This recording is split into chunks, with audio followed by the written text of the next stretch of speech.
10 week up now. Welcome to the HRPDC. My name is Chris, and I'm going to give you a brief, really quick thing here. We got a new system, as you can tell.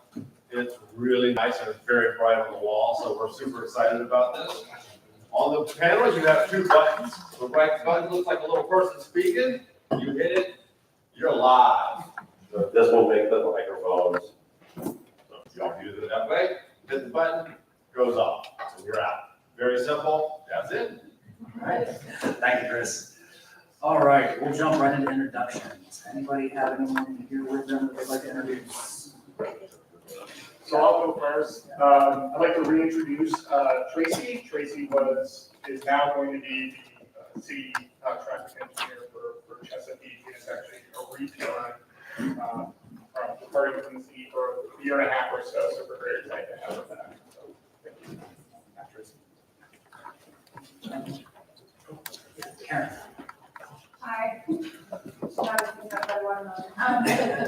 name is Mary Nicholas. I'm also returning to the region after longer at HRT. Thank you. Thank you.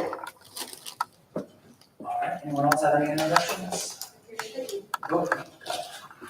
I just want to introduce my coworker, Jeannie Carner. She will be stepping in for me because I'll be leaving the county at the end of the month, so.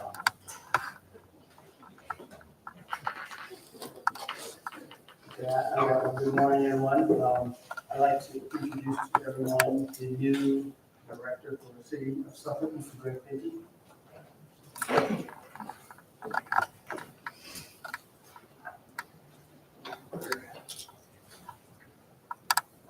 All right, anyone else?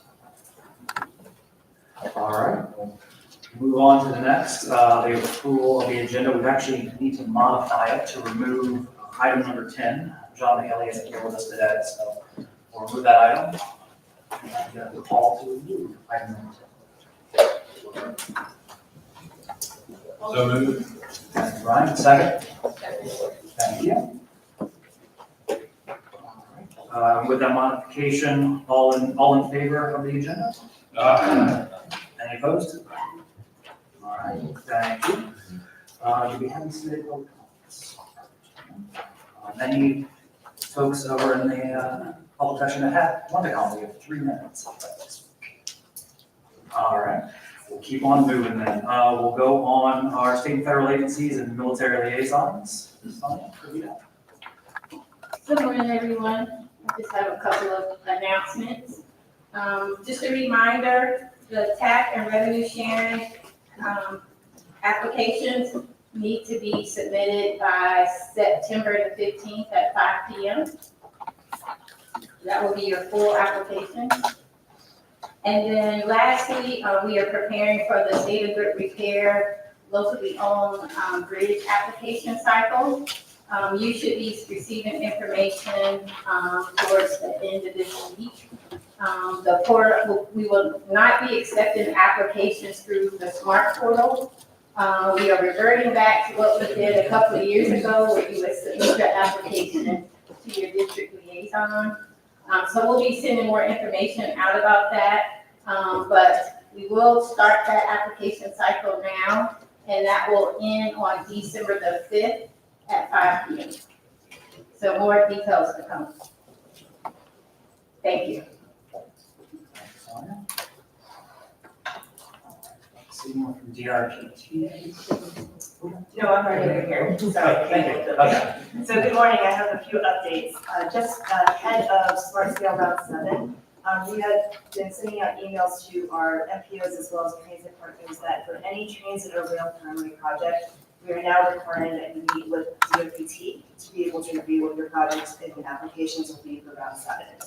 We ask that you schedule those meetings with our main point of contact, who is Paige Lazar under my team, by October 15th, so that we can make sure that we have all the information in terms of readiness, in terms of any engineering design work.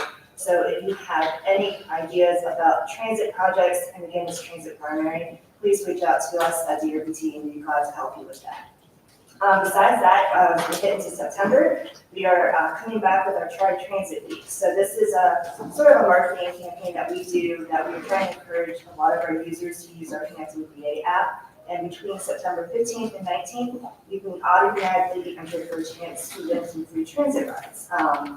So big thanks to actually all three of the transit providers here in the Hampton Roads region. They are participating to provide either free transit passes or tokens if they also offer that. So if you are using the Connect VA app, you're automatically entered and you can win some free passes.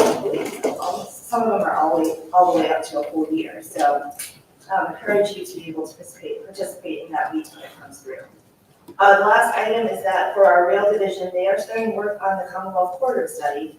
This is through FRA's Corridor ID program, and they won this award, I believe it was like last year. So right now, they're currently working through that study. They remain on target to enter what is called Step 2, which is their service development planning, and that should be finishing up in about mid-2026. I'll have more information in my agency update, which we can send out here, but this is where there's more stakeholder engagement, and it's really focused on the service development on some of the corridors that they're looking through. And with that, that is my update. Thank you, Dennis. All right. Anyone from that extra UA that I need to see? All right, Chris, turn over to you for the floor, please. Thank you. Good morning. I didn't have an update this morning. Thank you. All right, any military updates? Oh. All right, that wraps up the comments and updates. We'll move on to the approval of the consent item, just the minutes from the July meeting. So you guys, hopefully you guys had a chance to look over those. If I can get a motion to approve, please. Thank you. Second? Second. Thank you, sir. All right, all in favor? Any opposed? All right, all moved. Not the case. You are the next one up. The analysis of proposed Suffolk train stations.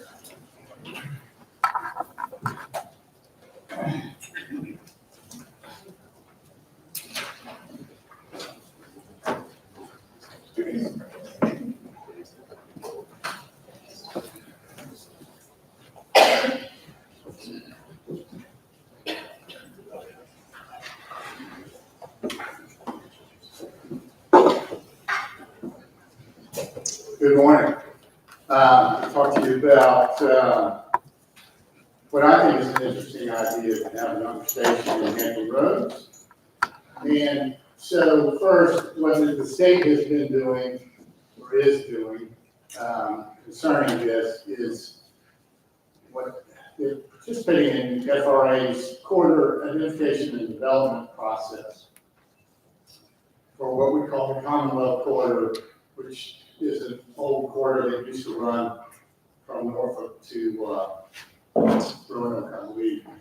And so they're working on that, and as part of that, they will look at potential station locations, because it's a, well, for one thing, it's a new route. It would go, reestablishment of the route. It would go up to Richmond and then Ashland and then across to Charlottesville and that. So it's more of an east-west thing. So we were asked by the city of Suffolk to look at locations for a station, not forecast ridership or anything like that, but just where might a good location be in downtown Suffolk. And so that's most of what I'm going to show you. But before we get to that, I did a little bit of demographic analysis. It's shown here. I just got two slides for you. This is the origin of trips at the Norfolk station. We can get this from Streetlight, from VDOT Streetlight subscription. And it's pretty cool. You can see where people are coming from. And the point here is that they're not coming from Suffolk. So people apparently don't want to backtrack and drive to Norfolk if you're in Suffolk. So then we look at the 2050 population that Dale is using for her long-range plan. And you can see, of course, most people live in Norfolk, Virginia Beach, Chesapeake, Portsmouth on the south side. But you do have a cluster, particularly around downtown Suffolk, that existing and proposed population. So you can see we've really got four population areas, if you will, in Hampton Roads. And each one would have a station, and that's what the black markers are. So already on the peninsula, you're divided into two regions, you have two stations, and then south side would be somewhat similar. But they got a long way to go, but this is a start. So what we did was we looked at, the FRA requirements that are out there, and ANFAC requirements, and looked at existing stations in Virginia, and I came up with these 5 site requirements that I used to measure the different sites that we looked at. Looked at about 10 different sites, as you'll see. So we wanted 1,100 feet for a train while it's in the station. We didn't want it to block any streets. And so that's the main thing that controls these sites, as you'll see. And then, because of the traffic right through downtown, so it crosses a lot of streets. You need a platform length of 725 and a width, and then you need a siding. You need the train to get off to the side so that other trains can go through while it's there in the station. And that requires a certain amount of space. And then you need about 2 acres for a small station, which this would be. So I was asked to look, like I said, downtown, basically between the lake on the left and where old 1358 cross the track on the right.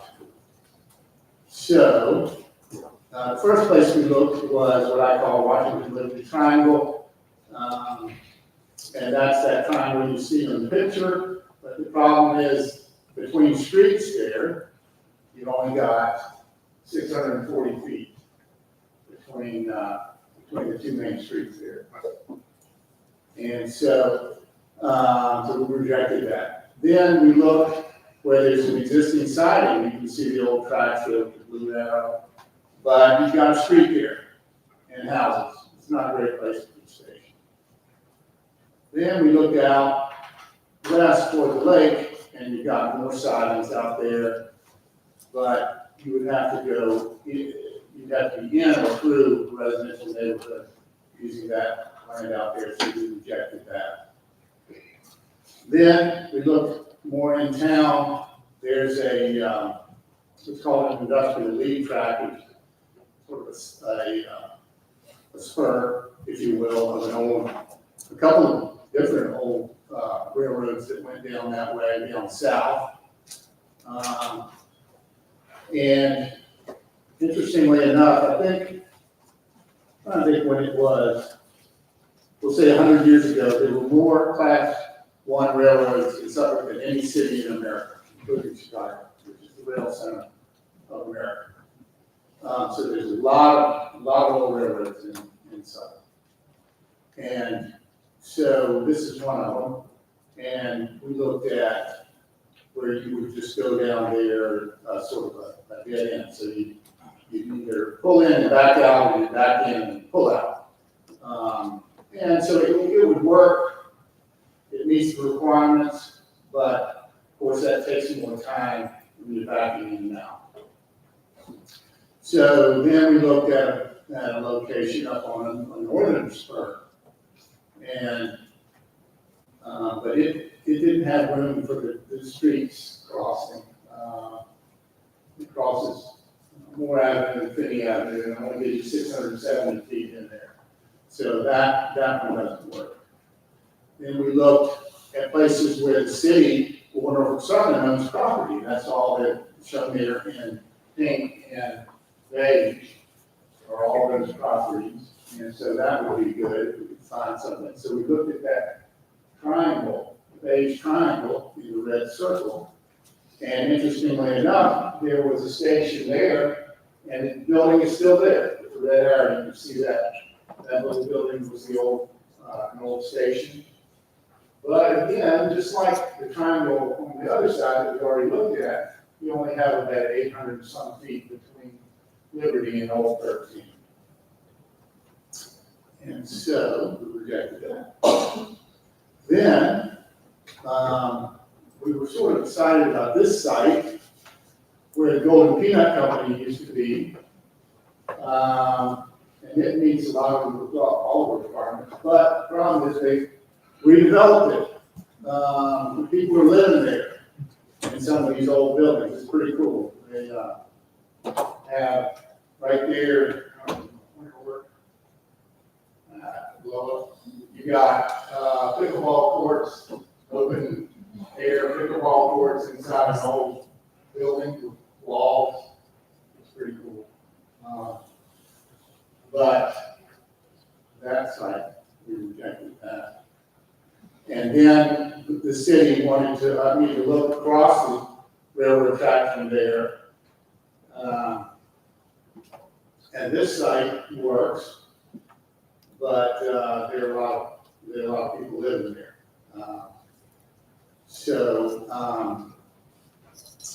Anyway, then we're getting close to the end here. The city owns this parking lot.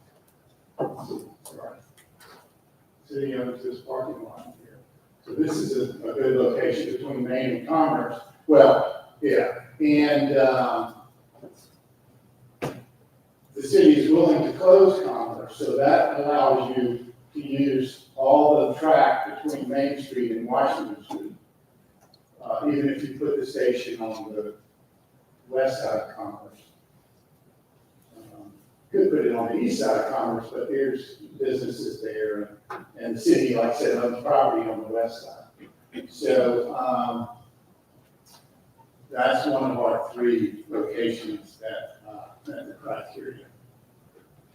And so that's pretty much it. We just summarize it on this slide. We show you the ones we rejected, the brown ones, and then the brown markers, and then we show you the ones that meet the requirements. The pink ones are commercial sites currently, and the whatever you call that, orange or whatever, it is a residential site.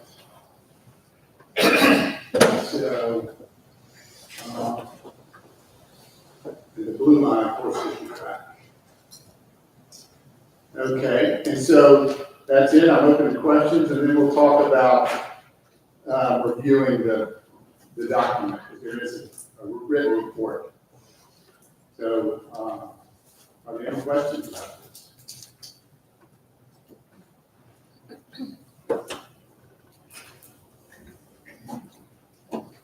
Rob, I know Tiffany mentioned the Commonwealth corridor.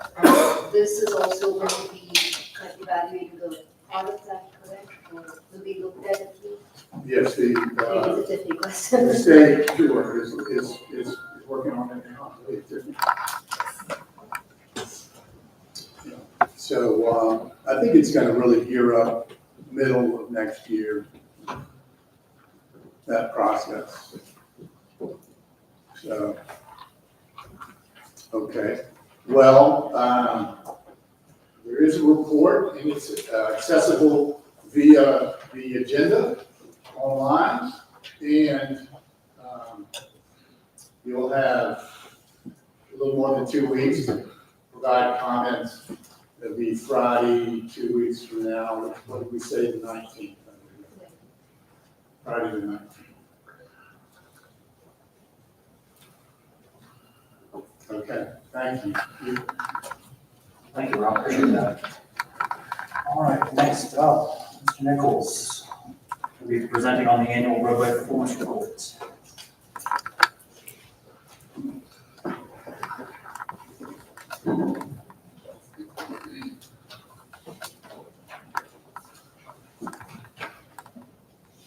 Good morning. Today I'll be presenting the HRTPO's roadway performance report. Now, this is a report that we do annually. It's part of a couple other studies that we do regularly update on an annual basis. One is the State Transportation Report. You should see that here probably at the November TTAC meeting coming up.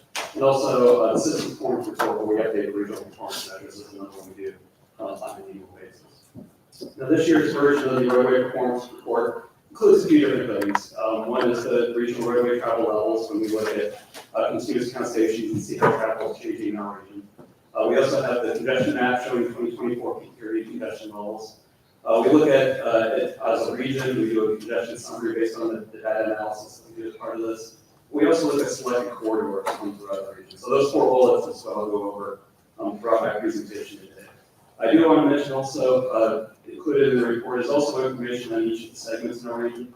There's about 1,500 different roadway segments where we show historical travel volumes, what speeds and congestion levels are for the year 2024 on each of those segments by direction, and also the duration of congestion. One other thing before I really get into this year's report I want to highlight is all the information that we include in this report is also available online on our website, hrgeos.org. If you go to the main site, there's a button you can get for transportation to get those. You can download shape files of the congestion maps that you see here. We also have that Excel files on there where you can download the information. So we have last year's 2023 data. It's still on there right now, but in the next few days or weeks, we will update the data in there that you see today on the website. So first thing we want to talk about is where we look at the regional roadway travel levels and how those are changing from year to year. We base this analysis on continuous count stations throughout the region where traffic volumes are collected every second of the year. If you look throughout New York, there are 80 total stations that we have access to that we collect this information. So looking at last year, 2024, we did see actually a decrease again in traffic volumes in our region. Just over 0.5% decrease, which is interesting because we have been seeing largely increases from the lows of the pandemic until we hit last year of seeing this decrease here in 2024. If you look back to the highs back in 2019 before the pandemic, we're still about 4 to 5% below those levels on a daily basis. As part of this, we also look at congestion data. We do this as part of the indirect travel time and speed data. We analyze that data. It's available throughout the entire year of 2024, so we look at the weekday period data for both the AM and the PM. So the map you see on here shows the congestion levels for the peninsula during the AM peak period. Not a lot of congestion on the peninsula, but the HRBT monitoring map, no surprise, show up on that. Also, Victory Boulevard shows up from the coast and into the York County area. That's definitely a congestion corridor that shows up on that. Much more congestion when we look at the south side in the AM. Pretty much the whole Beltway almost, you'll see congestion, whether it's 664 throughout Chesapeake and Sussex, 64 in Norfolk. High-rise Bridge actually looks pretty good if you look at it out there. And I will get into that data a little bit more post-construction. Midtown, downtown Humboldt Bridge is also jump out when you look at those congestion areas. Much more congestion of the peninsula during the PM peak period. Really nobody's surprised, I guess, but George Washington Highway, many segments around 17 do jump up as being congested. During the PM peak period now, Victory Boulevard again, not only in the morning, but going the opposite direction in the evening. James River Bridge, HRBT monitoring, that goes all jump out when you look at the peninsula and PM. And on the south side, it's much more widespread. Once again, all the notorious locations of the tunnels, bridges, things like that.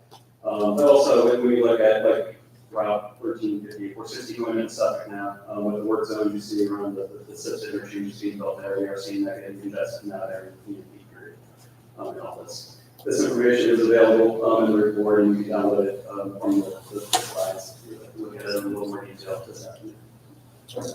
So we take this information and we also look at regional trends, like how much is congestion changing in our region from year to year. So what I'm showing on this slide are pie charts that show by lane miles. So if you're really looking kind of at a network perspective.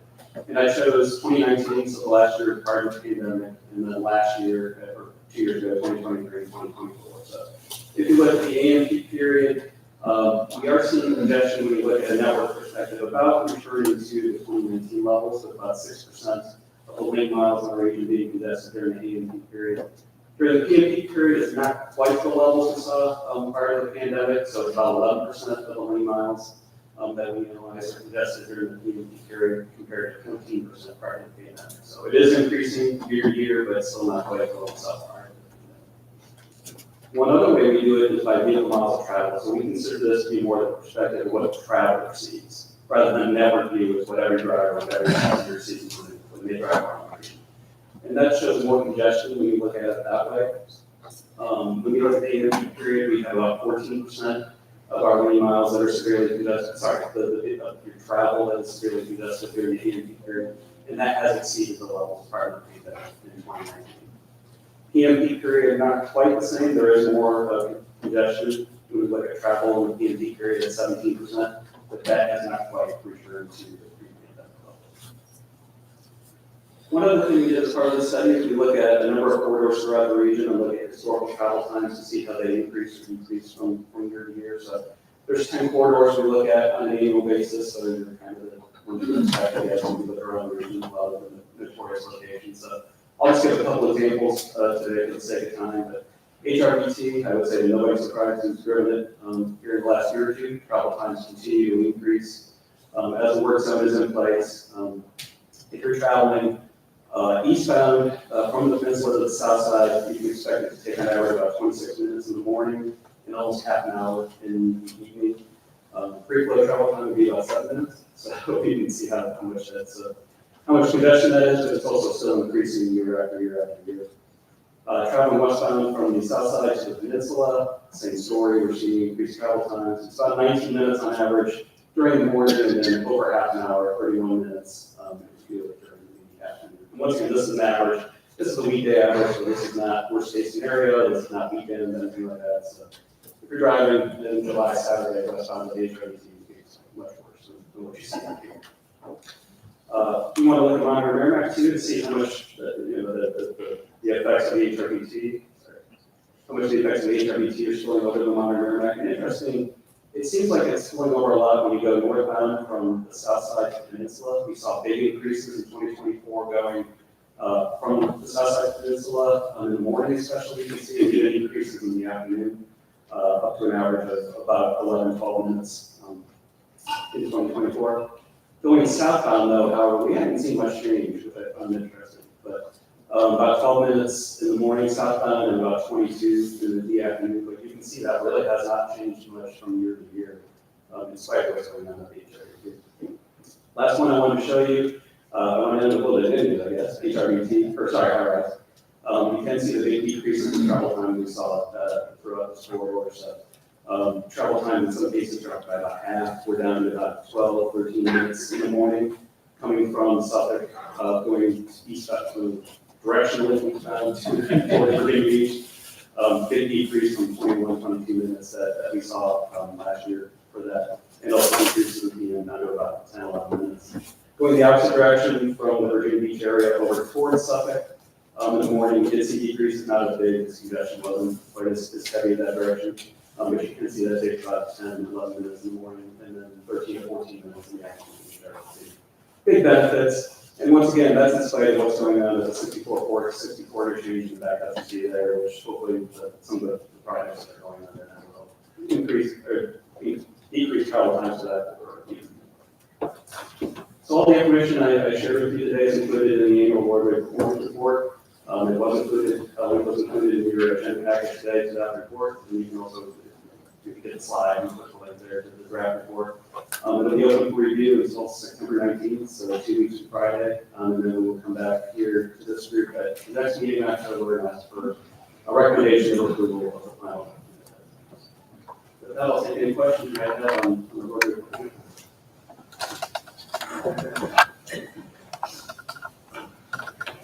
Keep the question, that's just AM and PM peak, what exactly are those things? Okay, so for the AM peak, it can happen between 5 to 9 AM. During the PM, it can happen between 3 to 7. What we're seeing on there in terms of the congestion maps is the worst 15 minutes during that 4-hour period. So, like I said, that's just the data we download, those 4-hour periods in the morning, afternoon, and then whatever is the worst, the slowest travel times. That's what we're doing. And Keith, how did the hot lanes factor into that? Because I know like the section of high-rise bridge, they're open and functional now, right? So is that part of why we're seeing better numbers there, I guess?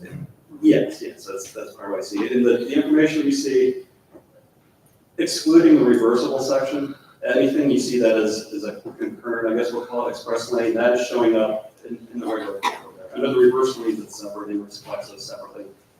But throughout Chesapeake, I guess you would say, yeah, that gets included in that information.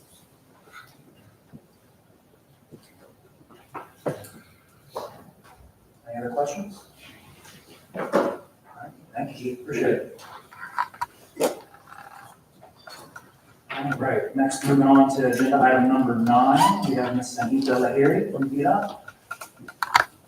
Morning, Mr. Chair. I would like to introduce Ms. Santita Lahiri. She is visiting us today from our Transportation Operations Division and Central Office. And she is a data and systems analyst manager. And she is here today to give us a briefing on innovative intersections and roundabouts. So I'll turn it over to Cindy.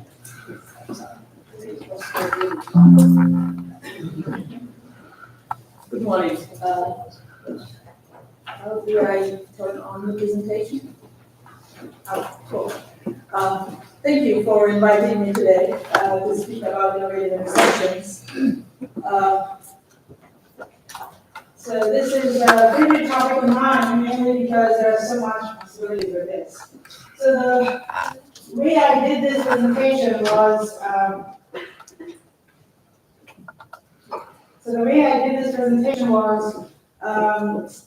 kept it a little busy perhaps, mainly because I want it to be used as a resource, when we can. So you all should hopefully have this presentation, so I'm just going to freestyle it. There was a little bit of moment of panic yesterday, thinking that I might spend 45 minutes talking about this. So, but I'll be far brief. So what are innovative intersections? Basically, what we are saying that it's really a catch-all phrase that provides best value for enhanced traffic operations, improves safety and access management, it accommodates different modes of travel, and adopts a holistic approach based on purpose and need, local context, and includes outcome-based cost thinking.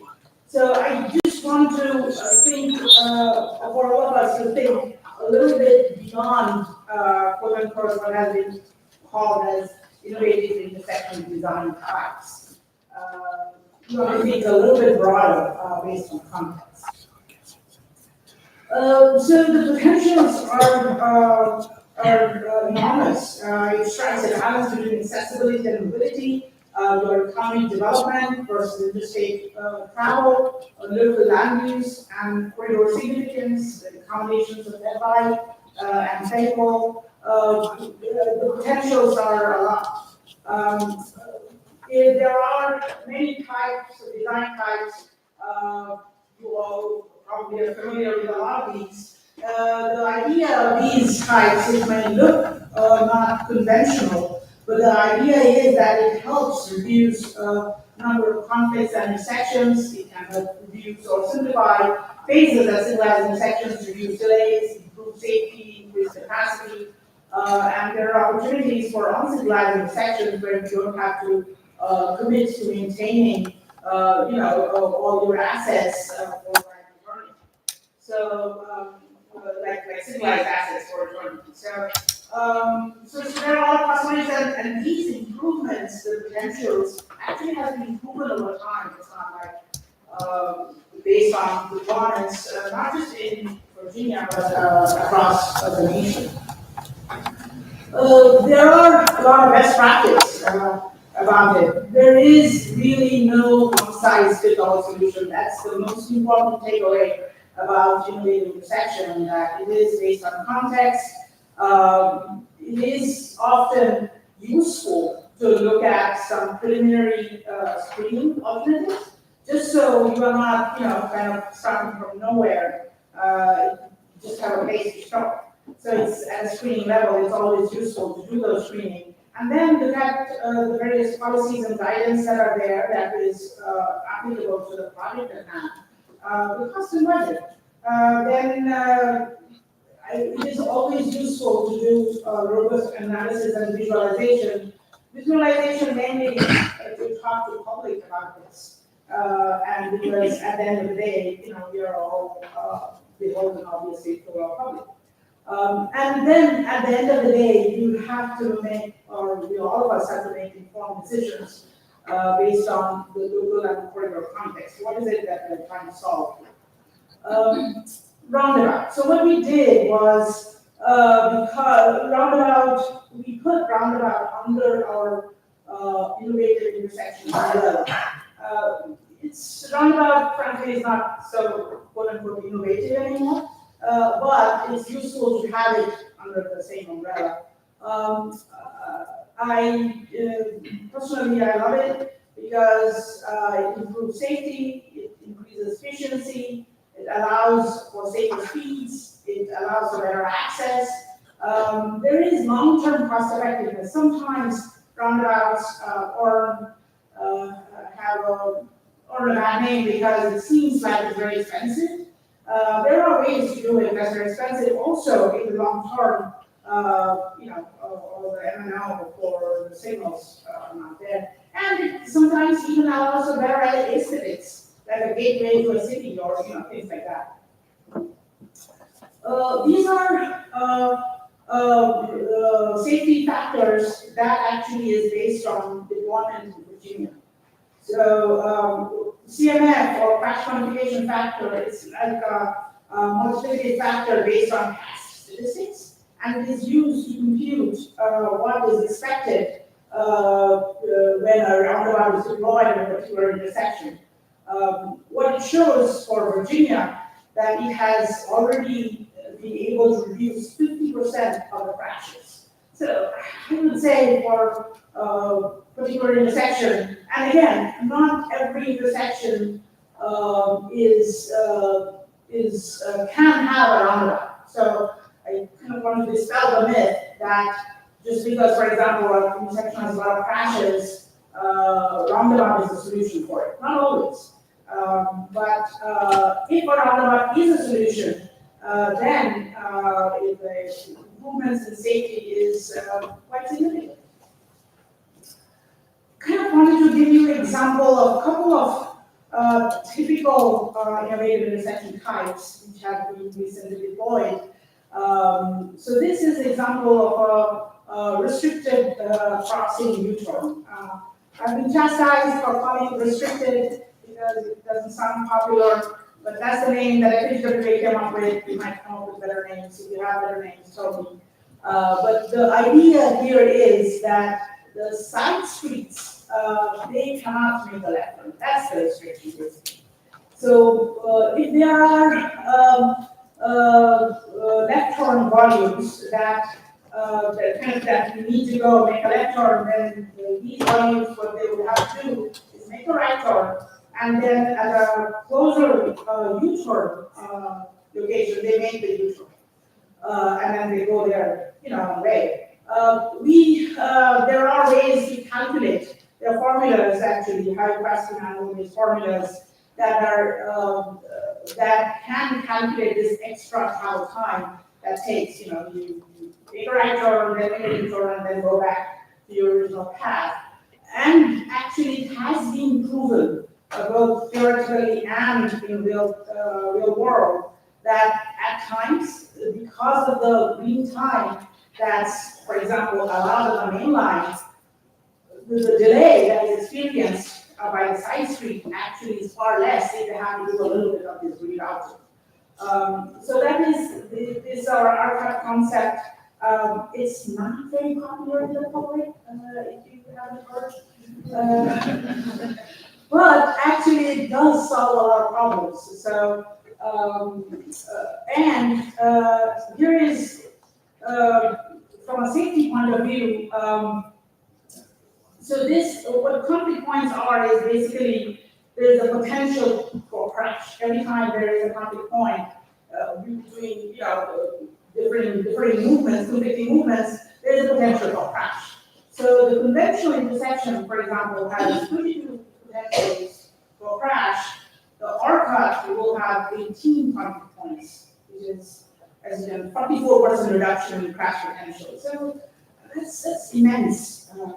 Also, if you are looking at signalized intersections, there are conventionals would have 8 phases versus this RCUT would have like 4 phases. So, and this number that I mentioned here about the delay and the green time actually are from our deployments. there was 50% reduction in control delay and 46% increase in green time. So for a really busy intersection, with not too much on the side street, or maybe a little bit on the side street, this can be a significant improvement. This is another type of innovative intersection. It's called through cut. So what basically this is that if there aren't significant through movements for the side street, then, and then mostly it is left or right, then, so the intersection then can be configured actually to do that. Basically the idea is that there is significant improvement in phase, or simplification of phase.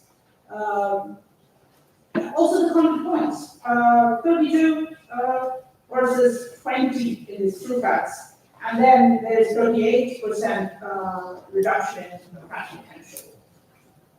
This is from an actual presentation I thought was kind of illustrative of what reduction you can see. So without phase reduction, this is how basically your looks, green time and lost time looks. So that's your green time for the throughs, then your left, and then your closing throughs, and then the left again. And this is your yellow and already in trouble, which is your cycle length. So there's 16% of cycle length basically is lost. Versus here, for the through cut, your 11% of cycle length. Now this might seem not a lot, but this is for every phase, which means that if you have like 120-second cycle length, for example, then you are significantly providing green time, like extra green time to your movements, which in essence is increasing the capacity of the intersection. So with three-phase operation, there is increased green time for all movements and reduction of lost time. This is corridor deployment in the Stadium district. It's Route 220 corridor, and this you can see looking at the route. So they did not just look at every single intersection, but they looked at the entire corridor context to see what happens if there is a strategic way of looking at the corridor and serving the purpose and need, not just of the intersections, but as a corridor as well. And then what they did was deploy these through cuts throughout the red dots are those there. And you can see that how significant reduction in delays, both on the main line and the side streets, and obviously expected in safety improvement. By the time 2040 will come, if, nothing else, for example, happens, that's how we plan studies, then there would be a significant increase in significant reduction. Only thing what's going to happen is that, there's enormous opportunity for economic growth and economic development. So by the time 2040 comes, I'm sure there will be more economic development and probably the reduction will still sound the same, not 24, 36, and 28%, but that's just because we have essentially increased the capacity of the corridor to accommodate more growth and economic development. So it's just like a win-win. So I also wanted to, since we are all locality, I wanted to share some slides from another locality, which is Chesterfield County. This is slides from our presentation that Chesterfield County and VDOT partnered with during our Richmond District forum. So I kind of want to cherry pick a couple of slides to show you how one locality is looking at innovative intersections. What you see here is the blue is basically Richmond District, where Chesterfield County lies, and we have all these innovative intersections within that. I had a statistic about it. It doesn't matter, I mean, you can see that there's a lot. So the way they have deployed the innovative solutions is through a variety of programs and projects that they participate with VDOT and even their own transmission plans. You can see there recommended about 80 plus innovative solutions, and the majority of them are roundabouts, and the following one is parking.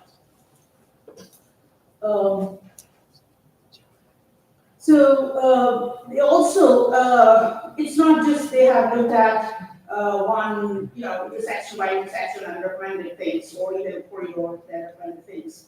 They've also recommended, for example, roundabouts as components of larger projects.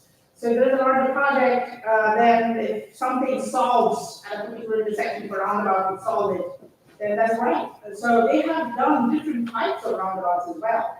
So classical roundabout, that's there. They've also deployed mini roundabouts, because that's what will help that particular intersection, whatever the problem is that particular intersection.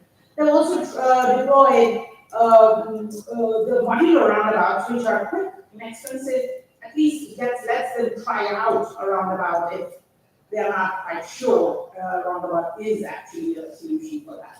So they have done various things, and these are pretty big projects, as you can see. This is, I kind of want to thought that this is a good example of not just looking at intersection by intersection, but thinking about the entire corridor. So this is a Woolridge Road widening project from Jennings-O to the Park.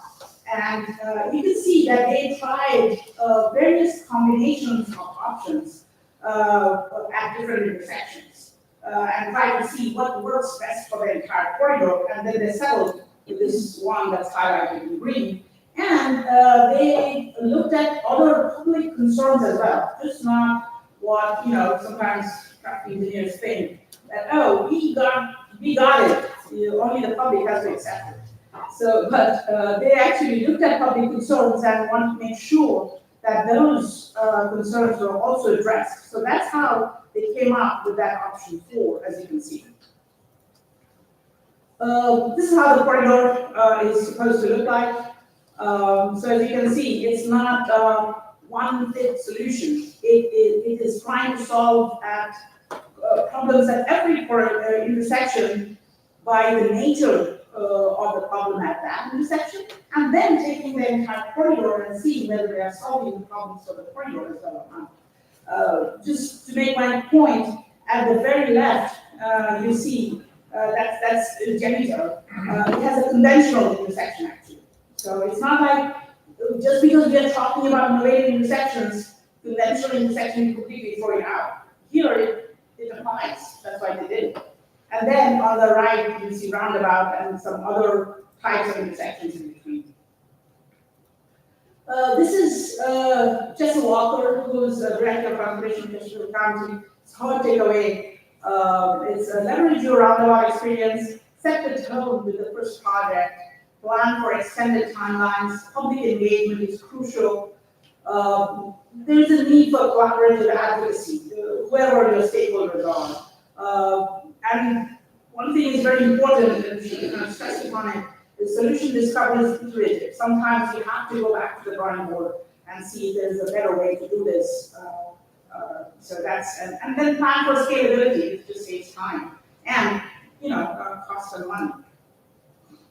So currently, we keep like a kind of inventory of where our innovative intersections are. Inventory is based on mainly feet of involvement in the project somehow.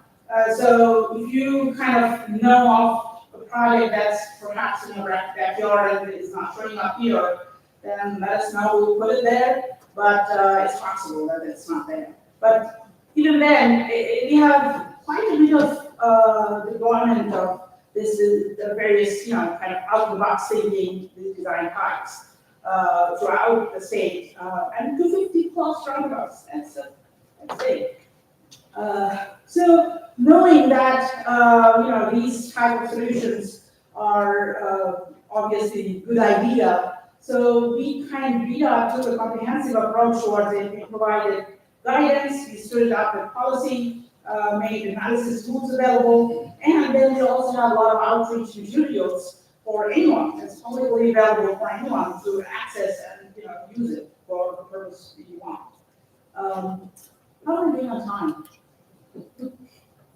5 minutes? Okay, all right, good. I'll make it. So this, basically what we did was, kind of looked at all the functions, planning, design, operations, safety, land use, funding applications. It's pretty widespread, as you can see. And then, wants to make sure that whatever we are thinking of innovative intersections, has those functions, we considered all those functions. And through our programs as well. We have our IPAC, STARS, project pipeline, smart scale, funding applications. So within those programs, also the consideration of innovative intersections is embedded. These are our manuals. If you are doing a project that has VDOT involvement or, or so somehow approval, funding, whatever, you might be required to do things and then follow one of these manuals. But even if you're not, these really are best practices. We came up with, some of these are actually my personal programs. We did a lot of research work and then came up with these. So these are best practices. So even if you're not required to follow these, it might be a good idea for you to take a look at this if you haven't. We came up, we introduced the new roundabout guidance. This actually is based on the NCHRP 1043, and we also have provided a performance check package as well. Again, even if you're not required to do it, it might be a good idea for you to look at it, and if you want to use it for your purpose. It's all publicly available. That's the NCHRP. This is the update, basically, that we did. We defined the process a little better based on land use, established design criteria tables, what are the design vehicles, check vehicles. It went into very detailed and gives you very detailed guidance on whether intersection actually should have a roundabout type design or not. Kind of helps you navigate that. This is our ICAP process. This is basically, VDOT has adopted the principles of intersection control evaluation framework from FHWA and has a safe systems approach and established this process. Again, if you are involved in a VDOT project, you might be required to follow this process. Even if it is not required, it really is best practice. And then there are our tools. These are all free, publicly available. Feel free to use it. These are some, we call it IIMs. Basically, it's a VDOT policy instructional memorandums. This is how we back up everything that we are, all of our best practices. This is how we back up these. You can see it stands various functions in VDOT. There are some ongoing revisions. I highlighted that there's a history of evolution of this process. So we are at the point where we are doing some revisions. If you are interested, then these are our timelines for releases and new training.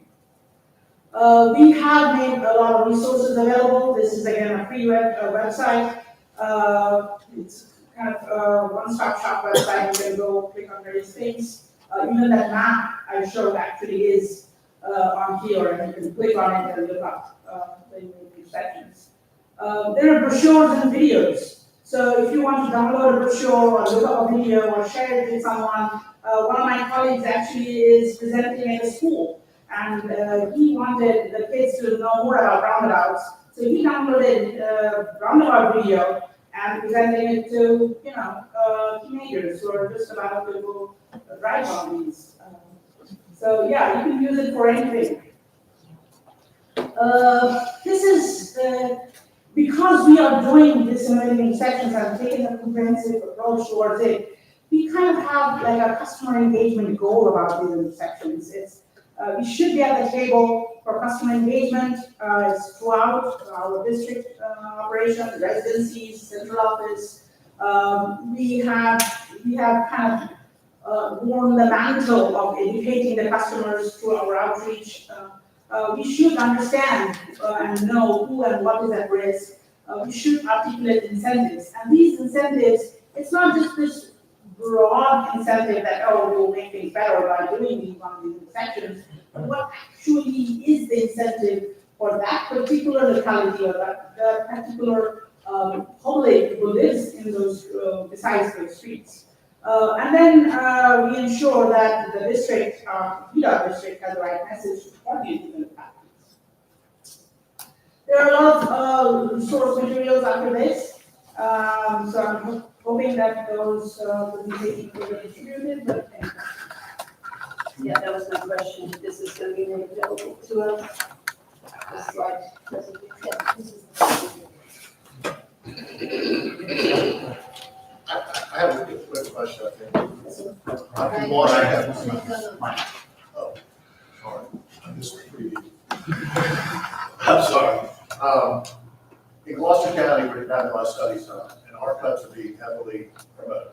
That's what I'm saying. My concern with our cut is it's a rural community, lots of older folks who don't like U-turns. And so, well, how do we, first off, I guess when you talk about a reduction in the intersection, so does that include that U-turn as well? yes. Because I'm concerned with more people making U-turns, there's actually going to be an increase in accidents at the U-turn locations. And that's a very good, very important concern, actually, that are we now moving our concern to another intersection, essentially? Again, I don't know the exact location or locations, but the general idea is that we have to make sure that that's what we are not doing. So not every location actually is good. If there are, let's say, significant amount of left turns happening, then it might not be a good idea to make all those do U-turns. On the other hand, the U-turn, rather than making a left turn, the U-turn, if it gives the proper distance between my right turn and where the U-turn happens, if people are able to leave and get there, and there are ways to design it so that it happens, it might be more efficient.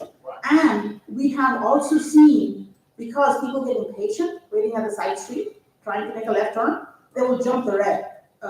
So those are the cause of a lot of crashes, actually. And those get reduced because now at least they can move and make that left turn. Most of these are unsignalized intersections. So, and in a couple of places where they're proposing them, there is a signalized intersection. It would be the first one, but if you weren't interested in doing U-turns, you could wait till you went to the signalized intersection and make a U-turn. Those I'm actually more comfortable with. Again, with the older population, other considerations that we have to take into account. So I appreciate your answer, because the study is still going on, and I would certainly raise that question with the folks working on this study, but I think you've given me the best answer that I've found so far today, so thank you. Just to add to that conversation, because we studied some of those intersections for Gloucester, and what that essentially does is that a lot of the side streets that have the wide median openings, it doesn't facilitate for safe movement of those vehicles to enter that median, because they kind of can just jump in anywhere. And so our cut would safely facilitate them to go right and then make that U-turn in order to make a left. And so just going into that median, and you don't know, where the cars are going to be ending up. Well, and actually, in the areas that I'm most supportive, where we have a very narrow median, and people coming out trying to make a left, there's not enough distance for that whole vehicle you can sit there. That makes perfect sense to me. Sometimes we have really wide ones, and I think, well, there's enough, I don't know what the right word is, enough space there that they can safely get into it, but, Yeah, and we're happy to have that conversation, further down the road, just to talk about those specific locations, because what I've seen, I just wanted to make a comment, great presentation, by the way, and presenting this information about innovative intersections and roundabouts. This is something that our region has been pushing the last 5 to 10 years, and it's really great to see that a lot of the localities and a lot of the consultants and VDOT are looking into this for different intersections. throughout our region, throughout the state. I've been involved in a lot of IARs as well as project pipelines and SCARS projects. And then the consultants that are involved in that and VDOT are always exploring these types of improvements. And so from a safety perspective and an efficiency, these new innovative intersection designs are definitely a plus. And just a shout out to Virginia Beach, because for the last several years, they've been having trainings offered by DMV on innovative intersection design. And so it's free training that's been offered as a part of that, and push it out to a lot of the localities and our staff to be involved in that training. So just a great presentation, thank you.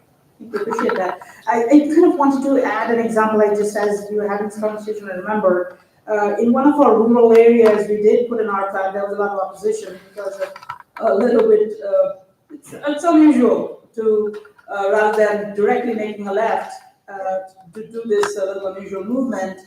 But the problem they had and how they got convinced to have this was there was a lot of tractors trying to make this left turn. And what they would happen routinely is they would get clipped at the back end because they would not, it was a wide median, but not enough wide to accommodate the entire vehicle. So, and it was a 55-mile-per-hour corridor. So they were routinely getting clipped at the back end by these. So the RCOT actually did improve the safety. One place I definitely want to see it happen in Gloucester. I actually saw this the other day, and it's a very narrow median. And this person had pulled out from the side street. It was a truck with a trailer. So we had the left lane, there's half the trailer sitting there. So everybody's stopping and slamming on brakes and stuff. So I do agree that they are appropriate in the right location. Sure. Again, I'm just concerned about that pushback of U-turns. I mean, it's people, for some reason, people like making them. I have a question. I thought it was a great presentation, and roundabouts, I love roundabouts personally. But I noticed on one of your diagrams about the R-cut, the bike lanes, and while this is a very vehicular focused presentation, I can help but notice the bike lanes are in between a weaving movement. And I was just wondering why they were put there instead of on that outside of the street, away from the weave. It's pretty early.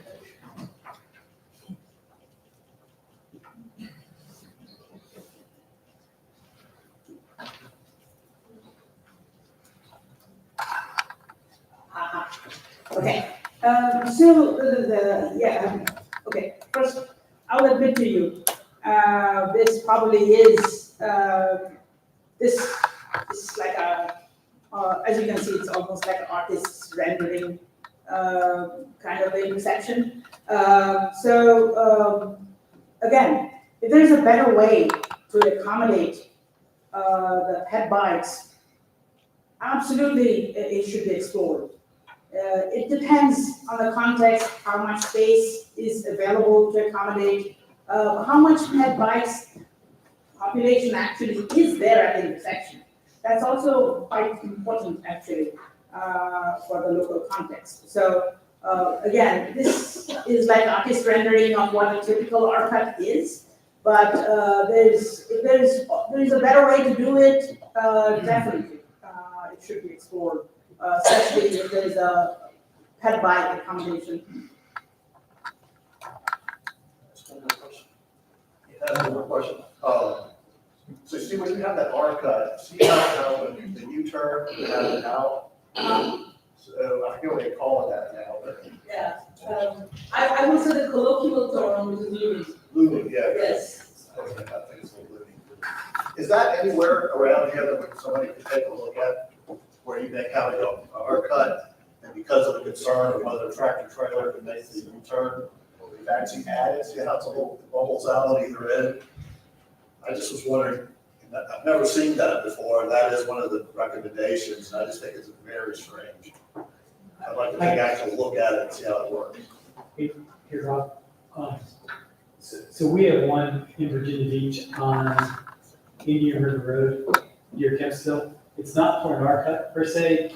It's for a Michigan left, which is you make a U-turn at a signalized intersection, come back through the intersection.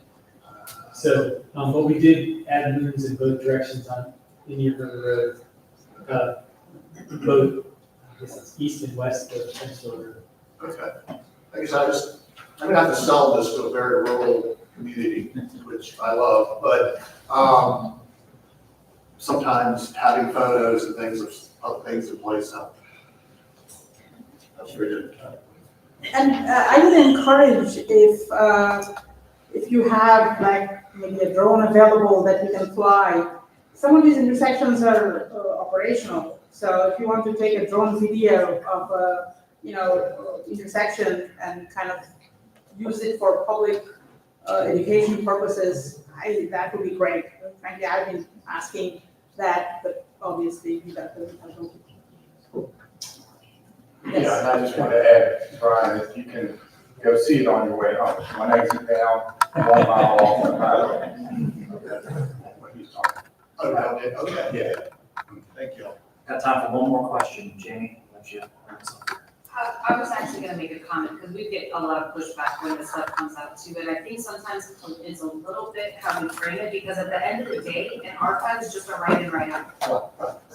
So I think sometimes people are pushing back on the change, and that the change feels so big. Like, that looks like a lot more than just a write in, write out driveway, which we handle on commercial properties all the time. So I think sometimes too, they're pushing back on the fact that it's changed from what they have more than the fact that the intersection itself is not completed.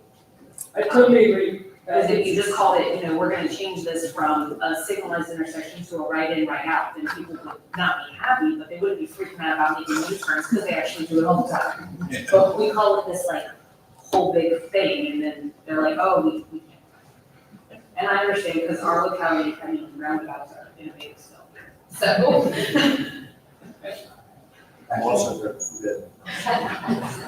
All right, Ms. Lahiri, thank you for the presentation. Of course. Thanks for having me again. All right, skipping over, we moved item 10, going on to item 11 here with the catch mark. As Vicky makes her way here, some of you have been involved in the effort that PDC received a grant from EPA for a regional climate action plan, which is due by the end of the year. Whitney and her team have been shepherding this effort, so it's, of course, when you talk climate, it's broader than just transportation, but we told her it might be best for her to come here to talk to you all about the transportation section.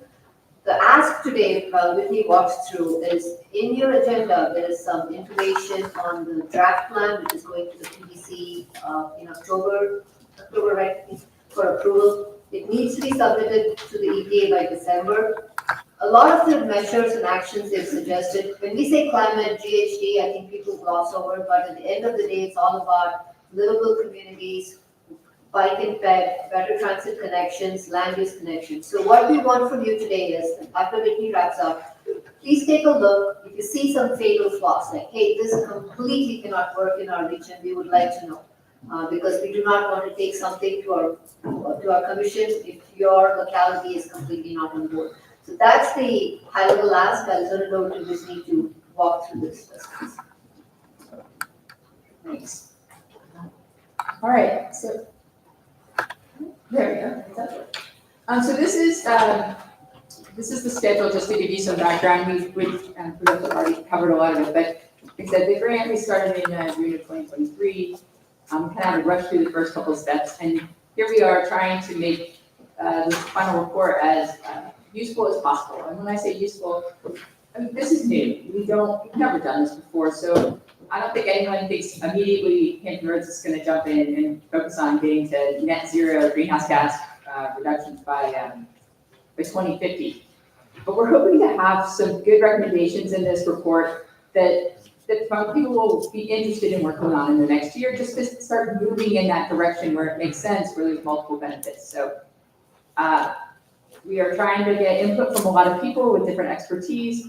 It really does cover a lot of sectors. Transportation is a huge one. buildings is a big one. Trying to do carbon sequestration is another big one, but today I wanted to just hit the highlights. There's a lot of text on these slides, and my hope is to stop, and if people have any comments, to get some of that input now. I know it's hard to set aside time to review reports, and I would love it if you do, but I also would love it if you would just talk about this today. Things that cause you some concern, or if you think some of the suggestions on here are really strong reports or strong recommendations, that would be helpful to know. All of this stuff is being revised like every day, and like I said, we're just trying to make it as useful and as Hampton Road specific as possible. So basically there are two transportation measures that I'm going to focus on today. The other one is on ports, but one is to increase zero emission vehicle adoption. And then the second one is to reduce vehicle miles traveled. And there's a bunch of actions under these two measures. So the first one up here, of course, is the increase zero emission vehicles. And one of the actions is to focus on government and school fleets. And so as you look through here about like how might we make this work and make everyone's job easier in localities. And a lot of this is like information sharing. If you look through here, some localities have done a lot of work on assessing their fleets and like what's cost effective. And they kind of have ideas about what they think were the most useful tools. We thought we might be able to promote that. Having expos like the Virginia Clean Cities has done, but maybe more of them. The fourth one listed up here, I'm not as confident about, but we've had some suggestions that doing procurement differently or trying to make it easier might be a worthwhile effort. And then supporting like successors within the region. So I'm going to pause here. Any thoughts about the ideas on the slide? I'm gonna ask a question if I can. I understand the electric vehicle and the support for that, and certainly there's applications for that that totally makes sense. The one thing sometimes I feel like it gets lost in this is the additional cost that seems to get kind of neglected about not just the charging station, but do I need to upgrade the system to get to the charging station? Do I need to put in three-phase power? What else do I need to do that costs that really go up? What do I do in 10 years when the battery life is gone and I've got to replace batteries, or I've got to make some end-of-life decision over this piece of equipment? So I know I read some of that when they talked about buses, and if you get somewhere outside of like Hampton Road where you start having some topography, that becomes more problematic, especially if the AC's running or the heater's running. So there's all these other factors. I feel like that it's not that they're negative, it's just that they seem to get glossed over in a lot of these studies when we talk about EVs. And again, I think there's an application for this, but just making sure that people understand here's the big picture, all the pieces, this puzzle that we put in here and we want to promote. So that's all, just making sure we get both sides. So sort of more life cycle costs. Yeah. Okay, great. Yes. I would also mention that I think access to, for example, the charging stations can be challenging. We've had conversations about providing public stations and how you control access to those, and we don't have garages or anything for our utility fleets, so we would have to look at how we control the access if we were providing charging stations or anything like that. So we don't have like key card access to garages or anything. We have to look at what security and controlling access is. Okay, so and that's sort of for fleets. Yeah. We had, I think that may be on the next one. Yeah. There has been some discussion of having templates for how to do site charging stations, especially if you want to have it both for fleets and public. And like I said, just trying to see who's done it and what they're happy with and what were flawed designs so that we can share that information. So thanks. One of the comment to the city of Virginia Beach has tried to advocate for the alternative fuel corridor designation. And I guess because we're a cul-de-sac, they assume that, there's not a lot of cars that use that, which we know that's not true. And I think we try to go to that every year, but that's come out and it's been unsuccessful. I'm not sure, who the right people are to advocate for, but we've continued to ask for that. And to this point, it's kind of fallen on deaf ears. So. Thanks. I think that one's on here too. But we can have the slide. I will say I'm still trying to figure out how to organize all these so that they flow together. All right, so I will kind of go through these. Another one is, like I said, infrastructure plans.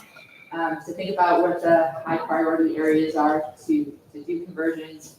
The templates we've already talked about siting. I don't know what y'all think about trying to have a shared charging infrastructure. I know some localities, y'all are driving around the region, and sometimes it might be helpful to be able to charge in your neighboring localities. So that's an idea that's been floated. And then some of the federal programs continue to look at that. The last one on here is, and you'll see this in a couple different places, trying to think about how to get a workforce that's maybe more comfortable doing maintenance on EVs. All right. So the next one is still under increasing CEVs, but it's about providing more education materials. So this is a little bit more public facing, or at least that's what the sort of direction of these recommendations are. So, getting people more familiar with EVs and sort of what, like your first comment about how much trouble they are, or what the advantages are, the availability of charging infrastructure, stuff like that. Advocate for incentives. I think there's mixed feelings about that, but if we're trying to move in that direction, maybe some of these would be the right way to go. And continuing to work with some of the partners in the region. Any reaction to those? All right.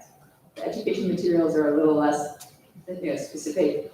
The first one, I have mixed feelings about. There was clean car regulations for the state, kind of has sort of stepped back from. I don't know if localities want any more authority to try to make requirements on EVs or new sales, but I haven't deleted it yet.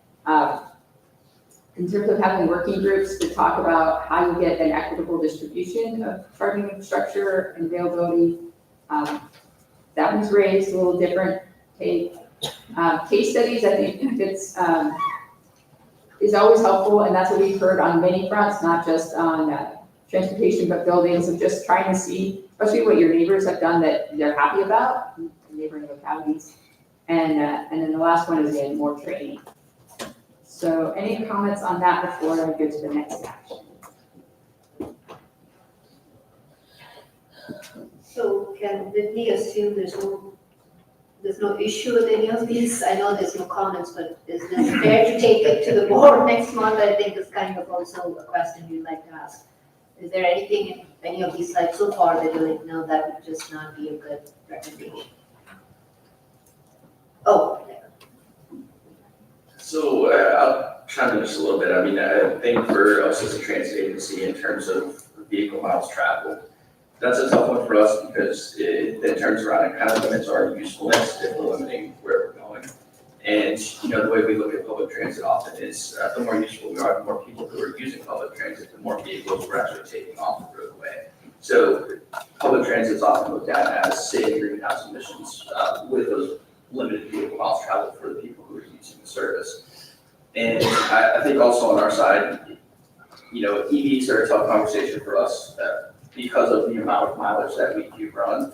Anytime we replace a diesel or a CNG bus with an electric vehicle, we're looking at 2 to 1 per replacement schedule. So significant increase in cost there for us. So, overall, I think I'd like to see, instead of just zero emission vehicles, maybe low emission vehicles be included in this, because I think CNG is still a very feasible solution that achieves both goals, allows us as a transit agency to continue to run those miles, while also maintaining some of that greenhouse emissions control.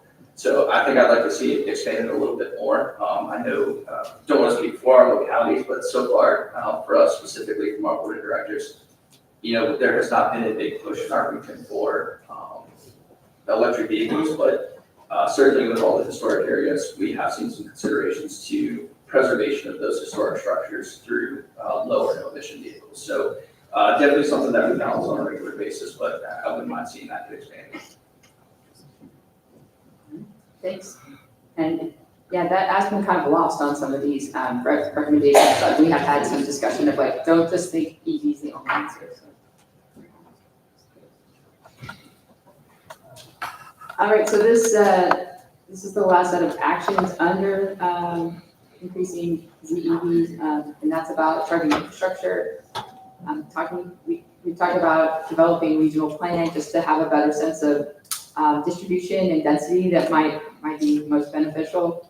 To look at incentive programs for installation and permitting, especially if you're trying to get more businesses and multifamily, properties to add them. And then, and that's sort of also the third bullet, which is, you know, do you want to actually add requirements? Some places have, not some places right here. Please jump in if you see any concerns. And then the other ideas under the charging infrastructure, Charging Smart is a program that really just tries to make recommendations to localities about how to set up your policies and your review process to make things as easy and streamlined as possible. And it just sort of rewards you and gives you like bronze, silver, and gold type of designation. As mentioned earlier, we could advocate for having more highways in the VDOT alternate fuel corridor program. And then another idea that was thrown out is that should we be a little more innovative about maybe having charging on light poles and like having a different thought process about what that looks like and where those can be. Yeah, Whitney, for the light bulbs, have you guys talked to Dominion about that one yet? Because the conversations we've had, they're not keen to add something to their light bulbs. Regardless of what it is. Well, I have a Dominion person on the steering committee. Maybe I'll throw that out there. We have another meeting September 9th focused on this. So thanks for the heads up.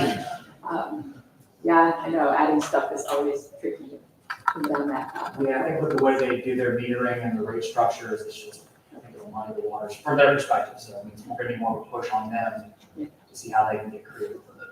Okay, thanks. All right. Well, I will move on to the second measure, which is reduce vehicle miles traveled. There's a lot of things on here, but the action is to expand and improve public transit. Lots of conversations, some people, very passionate about this. So one of the things that jumped to the top of the list when we talked about this is trying to expedite 757 Express and understand maybe things that might be slowing it down. Welcome to get some refinement on that, or if I don't have that right. The next couple of recommendations sort of talk about bus stops and could we make them to sort of work better by having some possibility assessments and some sponsorship. As you go down, like trying to work more with the military installations. I know we've had some success. There's almost always room for a little bit more. And then as you go down, trying to work with more businesses, see if they will help incentivize transit use with programs for their employees. And then some train service, light rail expansion, and then at the end, some ideas about how to engage younger people about the transit options and continue to hopefully drive more people to those options. A lot of folks that we've heard from sort of that demographic, they like the idea of not having to drive their car everywhere, but we did a bunch of pop-ups and not everybody has ever been on a bus or a light rail.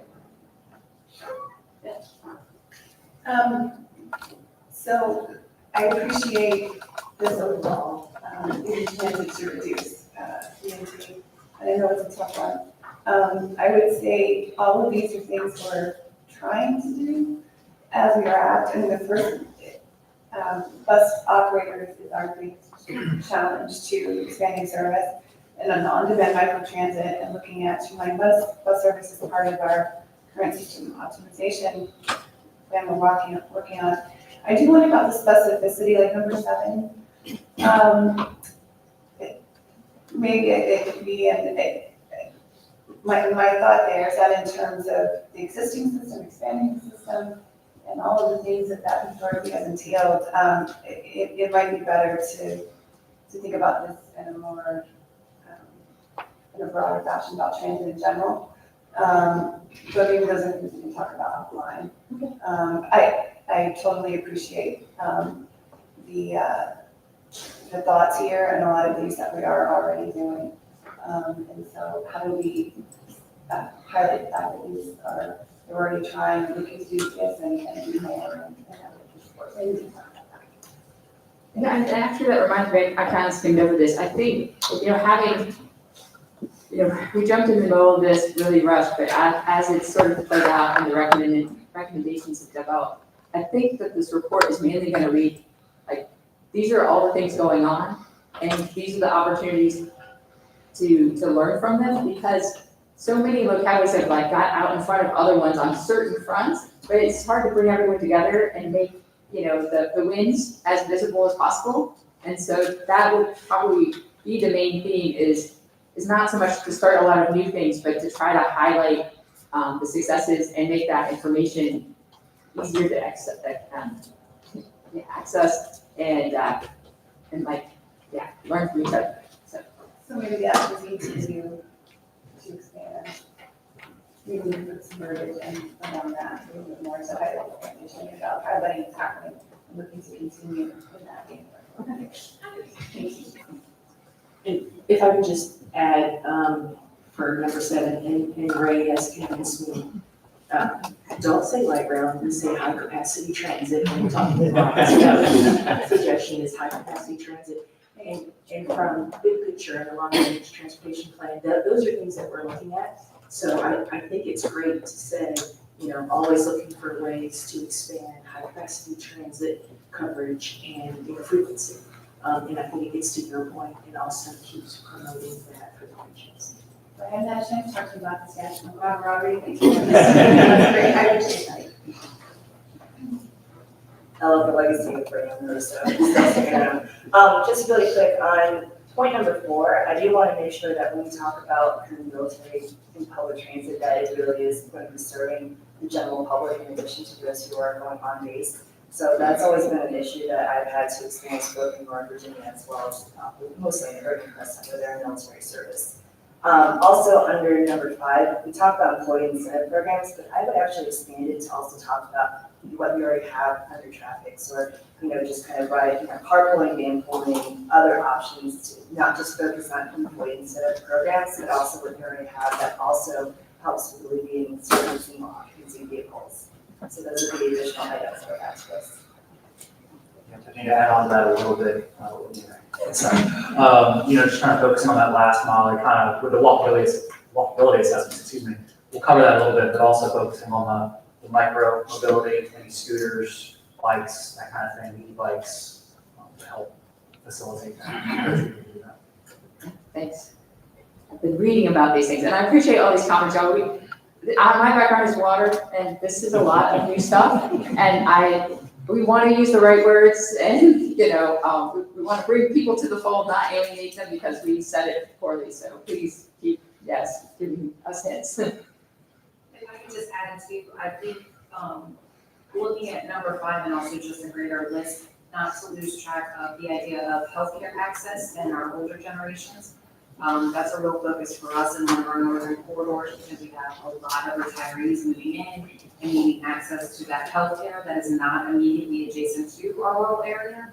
And the idea of being able to take those vehicle trips off because they're usually during the day, they're usually during business hours, but they have a completely different need for both access and information and comfort level of using that than young people. It's kind of like both ends of the spectrum need that sort of hands-on experience with it, but they in a completely different way. So all the apps and stuff that we use, my grandparents don't use them. But I would like for them to use the bus. So I would just maybe mention that end of our population as well as a special user group. Thanks. Yeah, that's really missing. So we will add. All right, I think I've got 2 more, so hang in there with me. This is again still under reducing vehicle miles traveled. We had some things about land use. I know this is not a new concept for y'all, but we are trying to figure out, well, what would be a palatable next step? And not everybody's going to jump on board with changing all the development to transit oriented, but if we did some workshops, probably maybe targeted to decision makers, but just to be a little bit, continue to try to make people more aware of the pros and benefits that maybe aren't obvious to everybody about different development pattern. I know like the ORTP has a growth pattern that sort of looks at that. We talk about it in that context. And housing, it continues to be a hot topic. And potentially have like a toolkit. Some of these already exist, but just to sort of vet them are good recommendations on ways to sort of take little steps towards zoning to support transit-oriented development. And then at the bottom is just some other high-level sort of operational things about telecommuting and not idling policies. But are any of these fatal flaws? You all want to tell me the best way to present this?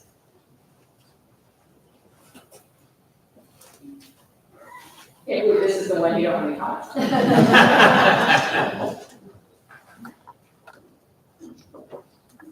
The first one, maybe just have a little opportunity for housing in general, and then housing in general opportunity. Telework is interesting because you can take it up or down, university telework, because people take, there's lunch for kids who do the other kind of trip. So, I'm not saying to remove that, but looking at VMC and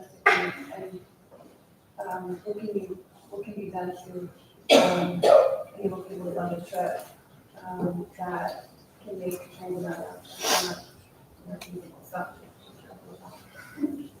Do more research on that.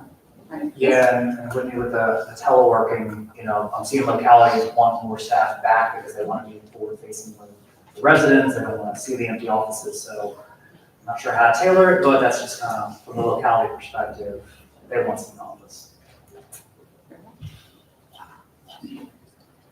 And I would just add, I think more dense housing in urban areas is well accepted generally, but it's not so much in the rural. And maybe just use some more broader terminology. Also maybe like missing middle, maybe a way to capture some of that. Just different types of more housing, just using the word dense. Okay, thanks. I'll just add, maybe instead of also just focusing on telework, you can maybe emphasize flexible schedules. That might be something that I think more localities would be open to instead of telework. So like I said, I've seen that more crop up, especially after the federal return to the office push. A lot of kind of offices have adopted that flexible schedule. So that might be something to add to that bullet point in addition to telework. Thanks. All right, I think this is the last one. So the first action under this on the slide is about infrastructure for active transportation. I'm sure y'all talked about this a lot, so committee has. It's a lot about, trying to just continue to support the expansion of the trail system, have more places for people to bike, safer places to bike, focus on sidewalks, and then continue to look at when scooters and bike share programs are going to be helpful, and like was mentioned earlier, be that last mile. And then at the bottom was more outreach, and we have a couple different ideas on that, try to reach different people. So like I said, this is the last one. I feel like these are probably not deal breakers, but I give you another chance to tell me I'm wrong.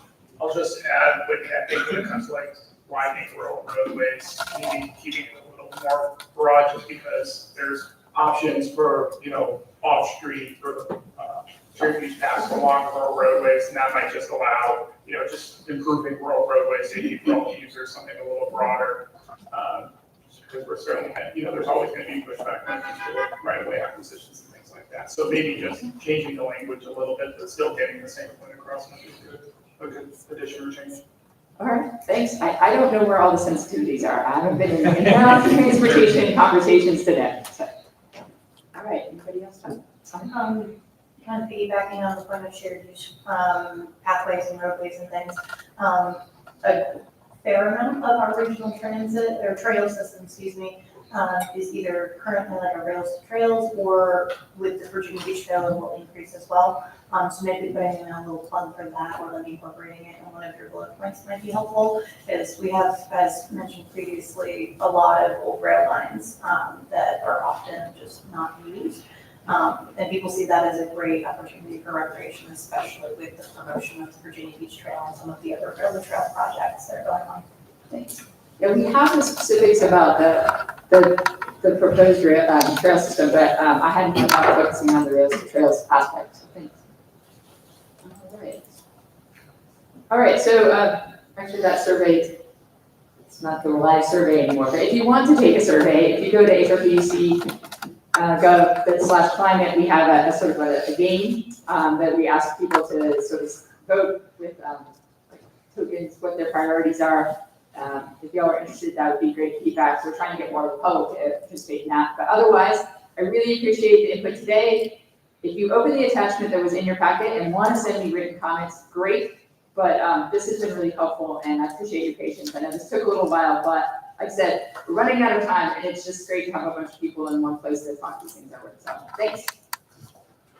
So thank you all for your feedback today. As Whitney said, she's getting a crash course in transportation. So any help you can provide us this close to the commission will be really helpful. Thank you, Whitney. All right, wrapping things up here. In y'all's packet, in the agenda packet, you guys have the 3-month pending schedule. Some items for October, November, nothing for December. We'll probably cancel it. We've got the 4-year information section, and yeah, we just have some highlights you'd like to point out. Sure. Continuing Whitney's presentation, we just wanted to give a quick update on the EV charging stations in our parking lot. Some of you might have seen it. If you drive an EV charger, those chargers are available for your use. You do need to get an RFID tag from the front to use it. I don't have an EV, so I've not charged it, but I'm told it's pretty easy to use. So John Minelli was supposed to give that update since he does have an EV, but if you have any questions, please see me after, but the front desk, you can get the RFID tag. Jeff? Yes, thank you. Good morning. The Transportation Programming Subcommittee is scheduled to meet on October 17th to make its annual review and recommendations on the 2 funding programs that are available to this region, the congestion mitigation and air quality, and also regional surface transportation program. Most of the group will recall that earlier this year, the decision was made not to accept new applications for these programs this funding cycle, which will be for FY 2032, because of the funding needs of existing approved projects. So in your agenda package are the currently approved projects with funding needs in FY 32 documented. It's requested that all agencies and localities review that information. If there are any changes, updates to any of these projects that would need to be considered by the Transportation Programming Subcommittee when it meets in October, it's requested that you get that information to me by September 15th. Also, though, I'll put out the call if there are projects that currently aren't listed here, that you have existing projects that due to schedule changes, funding increases, that may need to be considered for FY 32 funding. Please identify those so that the committee can have all the information when it needs. So please, when you get a chance after this, review these tables. Also, review your existing projects so that when we get together next month, we can be as productive as possible. Thank you, Jeff. Appreciate it. We'll move on to announcements, and Deb, you got one for us? We're very close on the draft organization scores for the 2050 LRTP, so we'll be sending out an email for a doable to have an LRTP subcommittee, so you all have an opportunity to review the draft scores and the inputs that went into reducing those. So you'll look out for that. Awesome. Thank you, Dan. Any other? All right. With that, any old or new business that anyone wants to bring up before we conclude here? All right, with that, see you next month, everyone. Thanks.